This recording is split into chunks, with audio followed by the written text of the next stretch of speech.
ملک ہندوستان نے ایک بار پھر فلسطین کی حمایت میں اقوام متحدہ میں اپنی آواز بلند کی ہے۔ اقوام متحدہ کی جنرل اسمبلی میں ہندوستان کی مستقل نمائندہ نے فلسطین کی ایک آزاد اور خود مختار ریاست کی وکالت کی ہے۔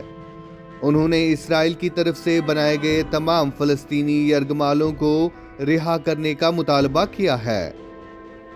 اقوام متحدہ کی جنرل اسمبلی میں ہندوستان کی مستقل نمائندہ نے فلسطین کے الگ ملک کے مطالبے کو دہرایا ہے۔ انہوں نے مشرق وسطیٰ میں امن و استحکام کی بحالی کے لیے تمام فریقین کو کام کرنے کی ضرورت پر زور دیا۔ انہوں نے اسرائیل حماس تنازع میں جنگ بندی اور فلسطین کے لیے فوری انسانی امداد کا بھی خیر مقدم کیا۔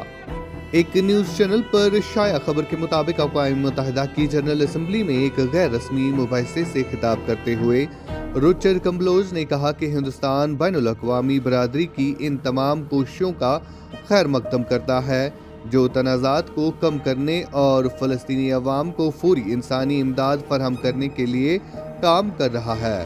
رچرڈ کمبلوز نے کہا ہندوستان اسرائیل فلسطین مسئلے کے منصفانہ پرامن اور مستقل حل کے لیے اپنے موقف پر قائم ہے۔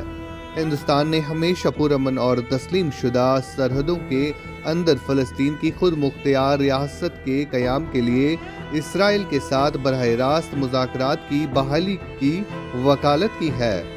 واضح رہے ہندوستان نے 1988 میں فلسطین کو تسلیم کیا تھا۔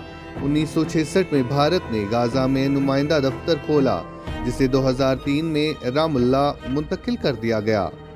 اقوام متحدہ میں رچرڈ کمبلوز نے حماس سے تمام یرغمالیوں کو غیر مشروط طور پر رہا کرنے کا مطالبہ کیا۔ انہوں نے کہا کہ اسرائیل کی طرف سے بھی فلسطین کے کچھ لوگوں کو یرغمال بنایا گیا جن کو فوری طور پر رہا کرنے کی ضرورت ہے۔ انہوں نے کہا کہ ہم ہر قسم کی دہشت گردی کے خلاف ہے، واضح طور پر تشدد کے خلاف اور بین الاقوامی انسانی قانون کی پیروی کے حق میں ہے۔ واضح رہے 17 اکتوبر کو حماس نے غزہ کی پٹی سے 5000 سے زائد راکٹ فائر کر کے اسرائیل پر حملہ کیا۔ اس کے فوراً بعد اسرائیلی وزیر اعظم بنجمن نیتن یاہو نے حماس کے خلاف اعلان جنگ کر دیا۔ اس جنگ میں غزہ پٹی کی مکمل طور پر تباہی ہو چکی ہے اور کئی ہزار جانیں ضائع ہو چکی ہیں۔